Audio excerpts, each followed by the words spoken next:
I received a message yesterday, and the messenger demanded to deliver and discuss the topic. He said, kindly explain sale and contract for sale. So we are to discuss sale, then contract for sale, and then the distinction between the two. This is one of the most important topics for the advocates. It usually helps the lawyers to understand the nature of the suit which they are going to draft.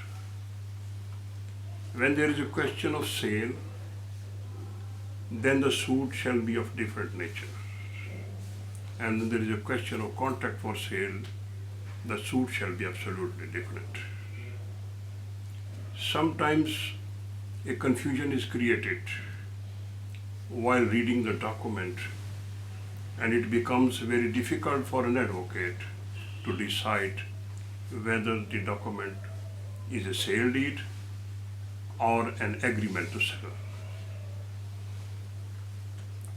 Sometimes it happens that the contents of the document purport to be a sale, and sometimes a different intention appears. So far as, generally speaking, a declaratory suit is concerned, when there is a denial of title and the person having the title on the basis of sale, that person shall file a suit for declaration on the basis of sale. But if that document is not a sale deed, then the suit for declaration shall not be competent, generally. But there are certain examples and instances when a suit for declaration on the basis of contract for sale is also competent. We shall discuss it at a later stage as to why and how a suit for declaration is competent on the basis of a contract for sale. But now, at this moment, it is sufficient to understand that there is a distinction between sale and contract for sale. So the main point remains between the determination of the nature of the transaction. The transaction is to be determined on the basis of the definition of sale and on the basis of definition of contract of sale. If we try to find out the definition of sale, we find it in the Transfer of Property Act, Section 54. That section is very much clear on the subject. Sale is a transfer of ownership in exchange for a price paid or promised or part paid and part promised. Meaning thereby that the sale is a transfer of ownership, and further fixation of price, payment of price, promise of price are the conditions which are to be fulfilled for the purpose of completing the sale. But sale in its effect is a transfer of ownership.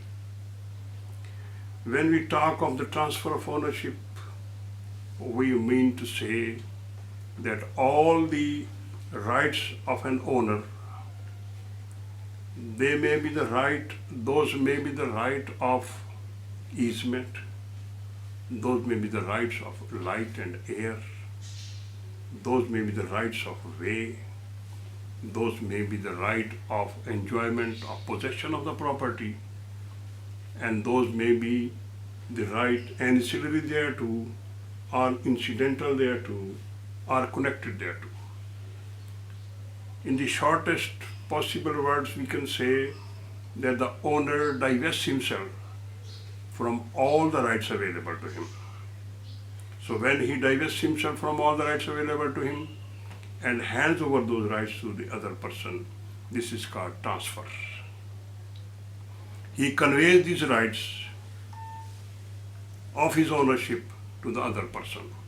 So the sale necessarily involves the question of transfer of ownership.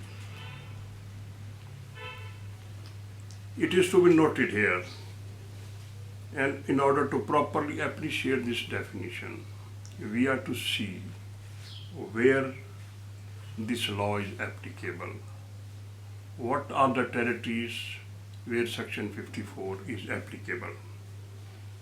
In 1935, a notification was issued whereby Section 54 was made applicable within the municipal limits of Punjab. The interpretation of the notification is very much clear that only those areas which fall within the municipal limit are within the scope of Section 54. Meaning thereby that Section 54 gives the definition of sale for the purpose of the areas which are situated within the municipal limit.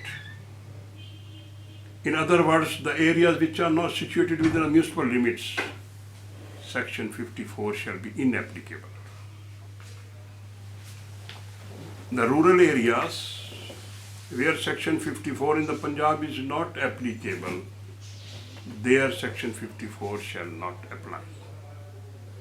This section is applicable only in the municipal areas of Punjab.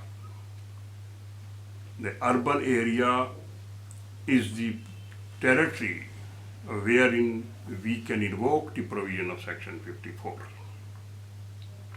But beyond that, these provisions are inapplicable.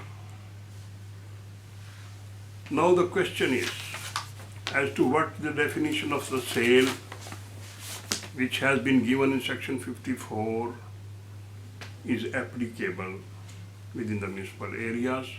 So there are certain ingredients and essential elements of sale. Honorable Supreme Court, while defining sale, laid down essential elements of sale. You may go through 1984, SCMR, page 94, 1917, SCMR, page 1787. The Honorable Supreme Court, while defining the sale, laid down 4 essentials for the completion of sale. Number 1, parties to the transaction. As we have seen that sale is transfer of ownership, meaning thereby that the owner shall transfer his rights to another person. So it is a contract, at least between the 2 parties. And if there is no 2 parties and there is only a single party, then there will be no sale. For the purpose of transfer of ownership, there should be a contract for sale, or there should be a contract of sale, or there should be a sale in toto. So in all these situations, we have to see that the parties are necessary as a contracting party. Number 2, there should be the subject matter. There can be no sale without subject matter. The subject matter of immovable property is material for the purpose of defining sale, because transfer of property defines sale not for the purpose of movable properties, but sale of immovable